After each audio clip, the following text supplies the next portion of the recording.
ವಿರಾಮದ ನಂತರ ಪ್ರೇಮ ಪಜಿತಿ ವಿಶೇಷ ಕಾರ್ಯಕ್ರಮಕ್ಕೆ ಸ್ವಾಗತ ವೀಕ್ಷಕರೇ. ಈಗಾಗಲೇ ನವೀನ್ ಜೊತೆನೂ ಮಾತಾಡ್ತಾ ಇದ್ದೀವಿ, ಮೈತ್ರಿ ಜೊತೆ ಮಾತಾಡುವಂತಹ ಸಮಯ. ಮೈತ್ರಿ ಏನು ಹೇಳ್ತಾರೆ ಅಂತ ನೋಡೋಣ.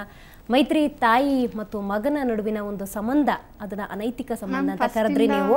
ಆದ್ರೆ ನೀವು ಅದೊಂದು ವಿಕ್ಸ್ಡ್ ಏನೋ ಒಂದು ಇನ್ಸಿಡೆಂಟ್ನ ಇಟ್ಕೊಂಡು ನೀವು ಅದನ್ನ ಹೇಳ್ತೀರಾ, ಅಥವಾ ಅಕ್ಕಪಕ್ಕದ ಜನ ಹೇಳಿದ್ರ, ನಿಮಗೆ ಸಾಕ್ಷಿಗಳಿದ್ದಾವ? ಎಲ್ಲಾ ಜನಗಳೆಲ್ಲ ಅದನ್ನೇ ಮ್ಯಾಮ್ ಮಾತಾಡೋದು. ಆದಾಗ ನಾನು ಇವನ್ ತರ ಇದಲ್ಲ, ನಾನು ಎಲ್ಲ ಇವತ್ತು ಹೇಳ್ತಾ ಇದ್ದಾಳಲ್ಲ, ನಾನು ಕರೆಕ್ಟ್ ಆಗಿದ್ದೀನಿ ಅಂತ ಇವಳು ಬಾಯಲ್ಲೇ ವಾದ ಮಾಡ್ತಾ ಇದ್ದಾಳಲ್ಲ, ಇವಳು ಕರೆಕ್ಟ್ ಆಗಿದ್ದಾಳ ಅನ್ನೋದಕ್ಕೆ ಯಾರು ಸಾಕ್ಷಿ ಕೊಡ್ತೀರಾ? ನಾನು ಈ ಪ್ರಶ್ನೆ ಕೇಳಬೇಕೋ ಬೇಡ ಗೊತ್ತಿಲ್ಲ. ಈ ನೀವು ಮತ್ತೆ ಇವರು ಸಂಸಾರದ ಒಂದು ಹಂತಕ್ಕಂತೂ ತಲುಪಿಲ್ಲ. ಬರೀ ಪ್ರೇಮಿಗಳಾಗಿದ್ರಿ, ಸ್ನೇಹಿತರಾಗಿದ್ರಿ, ಆಕೆ ಪ್ರೆಗ್ನೆಂಟ್ ಕೂಡ ಆಗ್ಲಿಲ್ಲ.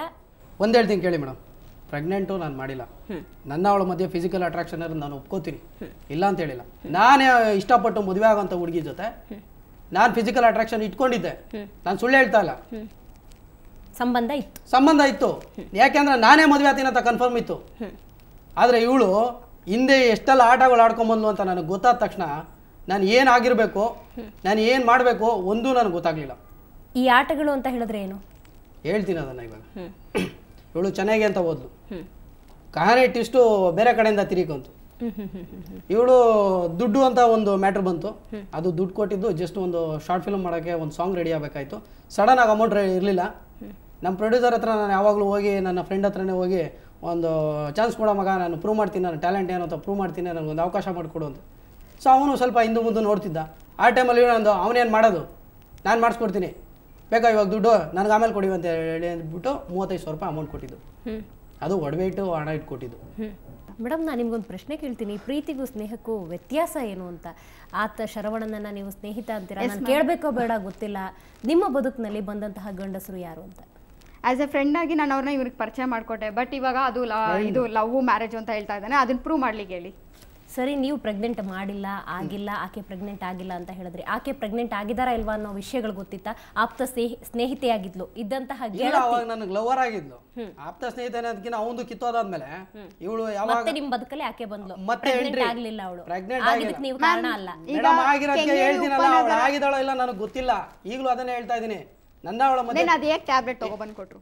ನಾನು ಇವಾಗಲೂ ಕೇಳ್ತೀನಿ, ಅದು ಏನೇನೋ ಆರೋಪ ಹೊರಿಸ್ತಾ ಇದ್ರಲ್ಲ, ಪ್ರೆಗ್ನೆಂಟ್ ಆಗಿದ್ರೆ ಆಸ್ ಎ ಡಾಕ್ಟರ್ ಕನ್ಸಲ್ಟ್ ಮಾಡ್ತಿದ್ದಂಗೆ ಯಾರು ಮಾತ್ರೆ ಕೊಡ್ತಾರೆ ಮ್ಯಾಮ್? ವೆಲೋಸಿಟ್ ಅಂತ ಕಿಟ್ಟು ನೋಡಿ, ಇವರಿಗೆಲ್ಲ ಅನುಭವಗಳು ಜಾಸ್ತಿ ಇರಬೇಕು, ಹಿಂದೆ ಜೀವನಗಳೆಲ್ಲ ಇವರಿಗೆ ಅನುಭವಗಳು ಜಾಸ್ತಿ. ನೀವು ಪ್ರೀತಿಸಿದ ಹುಡುಗಿ ಮೇಲೆ ಈ ರೀತಿ ನೀವು ಕಾರಣ ಏನು ಅಂದ್ರೆ, ಶರವಣನ ಜೊತೆ ಇವನ ಜೊತೆ ಏನು ಡ್ರಾಪ್ ಆಗಿತ್ತು, ಅವ್ನು ಮತ್ತೆ ಮತ್ತೆ ವಾಪಸ್ ಹೋಗೋನು ಚೆನ್ನಾಗಿ. ನೀವು ಹೇಳೋದು ಇರೋ ಬರೋರ ಜೊತೆ ಆಕೆ ಸಂಬಂಧ ಇಟ್ಕೊಂಡಿದ್ಲು ಅಂತ. ನಾನು ಓಪನ್ ಆಗಿ ಚಾಲೆಂಜ್ ಮಾಡ್ತೀನಿ. ಒನ್ ಥಿಂಗ್ ಇಲ್ಲಿ ಹೇಳ್ತೀನಿ, ಸ್ಟೇಷನ್ಗೆ ಹೋದಾಗೂ ಏನು ಇಂಥದ್ದೇನೋ ಹೇಳಿಲ್ಲ ಮೇಡಮ್. ಅದು ಬಂದಿದ್ದು ಹೇಳ್ತೀನಿ ಕೇಳಿ. ಅದಾದ್ಮೇಲೆ ಈ ಚಾನೆಲ್ಸ್ಗೆ ಬಂದಾದ್ಮೇಲೆ ಇದೆಲ್ಲ ಅಗ್ರಿಮೆಂಟ್ ಕೊಟ್ಟಿದ್ದಾಳಲ್ವಾ, ಕ್ರಿಯೇಟ್ ಮಾಡ್ತಾ ಇದ್ದಾನೆ. ಚಾನೆಲ್ಸ್ಗೆ ಬಂದಾದ್ಮೇಲೆ ಕ್ರಿಯೇಟ್ ಮಾಡ್ತಾ ತೋರ್ಸಕ್ಕೆ ಹೇಳಿ. I want that proof. ಚಾನೆಲ್ಸ್ಗೆ ಬಂದಾದ್ಮೇಲೆ ಕ್ರಿಯೇಟ್ ಮಾಡ್ತಾ ಇದ್ದಾನೆ, ಶೋ ಮಾಡಕ್ಕೆ ಹೇಳಿ. ಅದನ್ನ ಸರಿ ಇಲ್ಲ ಅಂತ, ಕ್ಯಾರೆಕ್ಟರ್ ಸರಿ ಇಲ್ಲ ಅನ್ನೋದಕ್ಕೆ ನೀವ್ ಏನ್ ಕಾರಣ ಕೊಡ್ತೀರಿ? ಇವ್ರೆ ಒಂದ್ ಹೇಳ್ತೀನಿ ಕೇಳಿ. ಆಕೆಯ ಹಿಂದಿನ ಬದುಕು ಕೂಡ ಗೊತ್ತು, ಮುಂದಿನ ಬದುಕನ್ನ ನಾನು ಹೇಳೋದು ಕೇಳಿ. ನಾನು ಒಂದು ಹುಡುಗಿಗೆ ಲೈಫ್ ಕೊಡ್ಬೇಕು ಅಂತ ಅನ್ಕೊಂಡಿದ್ದು ನಿಜ, ಅದನ್ನ ನಾನು ಕಾರ್ಯರೂಪಕ್ಕೆ ತರಬೇಕು ಅಂತಿದ್ದು ನಿಜ. ಆದ್ರೆ ಇವಳು ಮಾಡಿದ್ದು ಟಾರ್ಚರ್. ರೋಡಲ್ಲಿ ನಿಂತ್ಕೊಂಡು ಅವತ್ತು ಕಂಪ್ಲೇಂಟ್ ಕೊಡೋ ದಿವಸನು ಅದೇ ದುಡ್ಡಿನ ಮ್ಯಾಟ್ರ್ ಇಟ್ಕೊಂಡು ನಾನು ದುಡ್ಡು ಬಿಸಾಕು ಅಂತೇಳಿ ಕೂತ್ಕೊಂಡು ನನ್ನ ತಾಯಿನ ಏಕಾಏಕಿ ರೋಡಲ್ಲಿ ನೀನು ನಿಮ್ಮಮ್ಮ ನನಗ್ ಬೈದ್ರು. ಮೇಡಮ್ ಹೇಳ್ತೀನಲ್ಲ, ನನ್ನ ತಾಯಿನ ಇವಳು ಬೈದ್ಲಾ, ರೋಡ್ ದುಕ್ಕು ಬೈಕೊಂಡೋತಿಲ್ಲ. ಯಾವ ತಾಯಿ ತಾನೆ ನೀವು ಕಾಲ್ ಗರ್ಲ್ ಅಂತ ಕೂಡ ಕರಿತೀರಾ? ಕರಿತೀನಿ. ಅವನು ತಿರ್ಗಾ ಬರ್ಲಿ, ಪ್ರೂವ್ ಮಾಡಿ ತೋರಿಸ್ತೀನಿ ನಾನು. ಅವತ್ತು ನಾನು ಅವತ್ತೇ ಹೇಳ್ತೀನಿ ಕೇಳಿ ಮೇಡಮ್, ಅವನು ಬರ್ತೀನಿ ಅಂತ ಹೇಳಿದ. ಏನಾಯ್ತು ಗೊತ್ತಾ, 2 ದಿವಸ ನಾನು ಸ್ಟೇಷನ್ ಕೂರ್ಸಿದ್ರು. ಇವಳು ಈ ತರ ಕಂಪ್ಲೇಂಟ್ ಕೊಟ್ಟು ಅವತ್ತು ನೈಟ್ ಈ ತರ ಗಲಾಟೆ ಮಾಡಿ ಸ್ಟೇಷನಲ್ಲಿ ಹೋಗಿ ಕೂರ್ಸಿದ್ರು. ಬೆಳಗ್ಗೆ ನಾವು ಧೈರ್ಯವಾಗಿ ಹೋದೆ, ಯಾಕಂದ್ರೆ ನಾನು ಸತ್ಯವಾಗಿದ್ದೀನಿ ಅನ್ನೋ ಒಂದು ಕಾರಣದಲ್ಲಿ ನಾನು ಧೈರ್ಯವಾಗಿ ಹೋದೆ. ನನ್ನ ತಾಯಿ ಒಪ್ಕೊಂಡಿದ್ದಾರೆ, ಏನ್ ಕದ್ದು ಮುಚ್ಚಿ ಸಂಸಾರ ಮಾಡಕ್ ನಾನೇ ಬೇರೆ ಮನೆ ಮಾಡ್ಕೊಡ್ಬೇಕು ಮೇಡಮ್. ಹೇಳ್ತಾ ಇದೀನಲ್ಲ, ಯಾವ ಕದ್ದು ಮುಚ್ಚಿ ಸಂಸಾರಗಳು ಮಾಡಿಲ್ಲ. ಇನ್ನೂ ಒಂದು ಹೇಳ್ತಿರಲ್ಲ, ನಿಮ್ಮ ಇದರಲ್ಲಿ ಹೆಡ್ಲೈನ್ಸ್ ಅಲ್ಲಿ ಏನೋ ಬಿಟ್ರಿ, ಮದುವೆ ಆಗಿ ಕೈ ಕೊಟ್ಟ ಅಂತ ಹೇಳಿ ನೀವು ಬಿಟ್ಟಿದ್ದೀರಾ. ಮದುವೆ ಆಗಿದ್ದೀನಿ ಅಂತ ಹೇಳ್ತಾ ಇದ್ರಲ್ಲ, ನನಗೇನಂತ. ಹಾಗಾದ್ರೆ ಮದುವೆ ಮುಂಚೆ ಇದ್ದಂತಹ ಸಂಬಂಧಕ್ಕೆ ಅರ್ಥ ಇಲ್ಲ, ನೀವು ಅದನ್ನ ಅನೈತಿಕ ಸಂಬಂಧ ಆದ್ರೂ ಅದು ಸಂಬಂಧ. ಮೇಡಮ್, ನಾನು ಅನೈತಿಕ ಸಂಬಂಧ ಹೇಳಿಲ್ಲ. ನಾನು ಇದುವರೆಗೂ ನನ್ನ ಮಧ್ಯ ಅವಳ ಮಧ್ಯ ಅನೈತಿಕ ಸಂಬಂಧ ಇತ್ತು ಅಂತ ನಾನು ಹೇಳಿಲ್ಲ. ಸಂಸಾರ ಅಂತೂ ಮಾಡಿಲ್ಲ. ಸಂಸಾರ ಮಾಡಿಲ್ಲ ಮೇಡಮ್. ಅದ್ ಹೆಂಗ್ ಮೇಡಮ್? ಆಕೆನ ದೈಹಿಕವಾಗಿ ನೀವು ಬಳಸ್ಕೊಂಡಿಲ್ಲ ಮೇಡಮ್. ಹೇಳ್ತಾ ಇದ್ರಲ್ಲ, ನಾನೇ ನನ್ನ ಅವಳ ಮಧ್ಯ ಎಲ್ಲಾ ರೀತಿಯ ಫಿಸಿಕಲ್ ಅಟ್ರಾಕ್ಷನ್ ಇತ್ತು. ಅವನು ಡೈರೆಕ್ಟ್ ಆಗಿ ನನ್ನ ಮನೆಗೆ ಬಂದ. ಯಾಕಂದ್ರೆ ಅವ್ನಿಗೆ ಇನ್ನೂ ಗೊತ್ತಿಲ್ಲ ನಾವಿಬ್ರು ಇವಾಗ ಲವ್ ಮಾಡ್ತಾ ಇದೀವಿ, ಆ ಮ್ಯಾಟರ್ಗಳು ಗೊತ್ತಿರಲಿಲ್ಲ ಅವನಿಗೆ. ಅದು ಲವ್ ಅಲ್ಲ, ನಿಜವಾಗ್ಲೂ ಹೇಳ್ಬೇಕಂದ್ರೆ ಇವತ್ತು ನನಗೆ ನನ್ನ ಬಗ್ಗೆ ಅವಮಾನ ಆಗ್ತದೆ ಹೇಳ್ಕೊಳಕನೆ. ಅವ್ನು ತಿರ್ಗಾ ಬಂದು ನನ್ನ ಮನೆ ಬಾಗ್ಲು ತಡ್ದ. ಅದಕ್ಕೆ ಸಾಕ್ಷಿ ಎಲ್ಲಾರು ರೋಡಲ್ಲವ್ರೆ. ಅವನು ಬಂದು ನಿಂತ್ಕೊಂಡ, ಅವನು ಬಂದು ನನ್ನ ಹತ್ರ ಕೇಳ್ದ, ಏನ್ ಗುರು ಇವಾಗ ಮದುವೆ ಮಾಡ್ಸಲ್ವಾ? ತಿರ್ಗಾ ಅದೇ ಪ್ರಶ್ನೆ, ಸಂಧಾನ ನಾನೇ ಅನ್ನೋ ರೀತಿಲಿ ಅವ್ನು ಕೇಳ್ದ. ನಾನು ಹೇಳ್ಬೇಕಾ ಬಿಡ್ಬೇಕಾ ಅಂದ್ಬಿಟ್ಟು ಕೊನೆಗೆ ಹೇಳಬಿಟ್ಟೆ, ನೋಡಪ್ಪ ಈ ಥರ ಆಯಿತು, ಸ್ಟೇಷನಲ್ಲಿ 2 ದಿವಸ ಈ ಥರ ಆಯಿತು ಅಂತ ಹೇಳ್ದೆ. ನನಗೆ ಅವಳು ಯಾವುದೇ ರೀತಿ ಅಂತ ರಿಲೇಷನ್ಶಿಪ್ ಅಲ್ಲ.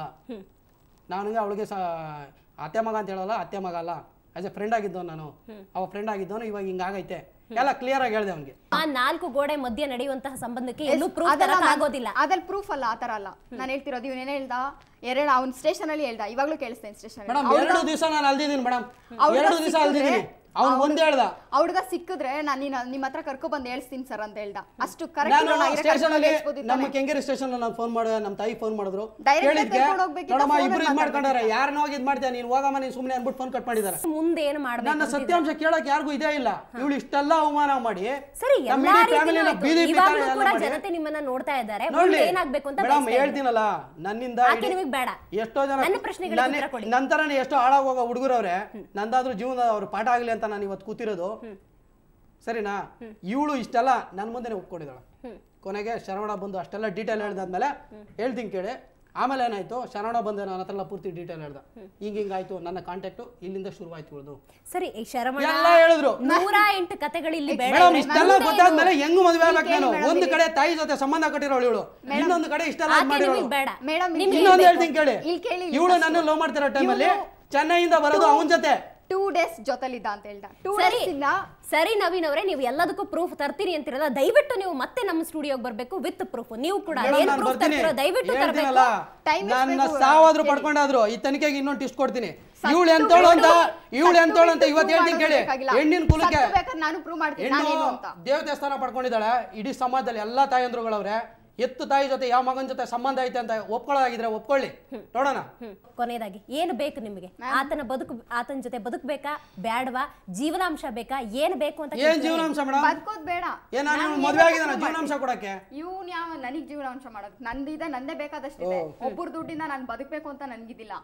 ಇವ್ನು ಆತ ನಿಮಗೆ ಬೇಡ. 2 ಡೇಸ್ ಇಂದ ಜೊತೆಲಿ ಇಟ್ಕೊಂಡಿದ್ದ ಅಂತ ಹೇಳಿದ್ನಲ್ಲ. ನೆಕ್ಸ್ಟ್ ಟೈಮ್ ನೀವಿಬ್ರು ನಮ್ಮ ಸ್ಟುಡಿಯೋ ಖಂಡಿತ ಬರ್ತೀರಾ ವಿತ್ ಪ್ರೂಫ್. ನೀವೇನ್ ಪ್ರೂಫ್ ತರ್ತೀರಾ? ಎಲ್ಲ ಪ್ರೂಫ್ ತರ್ತೀರಾ? ನ್ಯಾಯ ಸಿಕ್ಕಿದ್ರೆ ಎಲ್ಲಾ ಸ್ಟುಡಿಯೋಗೂ ಬರ್ತೀನಿ ನಾನು. ಒಂದು ಸ್ಟುಡಿಯೋ ಅಂತಲ್ಲ, ನನಗೆ ನ್ಯಾಯ ಸಿಗೋವರೆಗೆ ಎಲ್ಲಾ ಕಡೆನೂ ಸುತ್ತೀನಿ.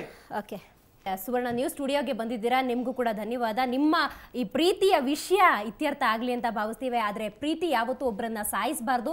ಈ ಮೂಲಕ ನೀವು ತಪ್ಪಾಗಿ ನಿರ್ಧಾರವನ್ನ ಕೈಗೊಳ್ಳಬೇಡಿ ಅಂತ. ಇನ್ನು ಕೂಡ ನಿಮ್ಮ ಬದುಕು ಸರಿಯಾಗಬೇಕು.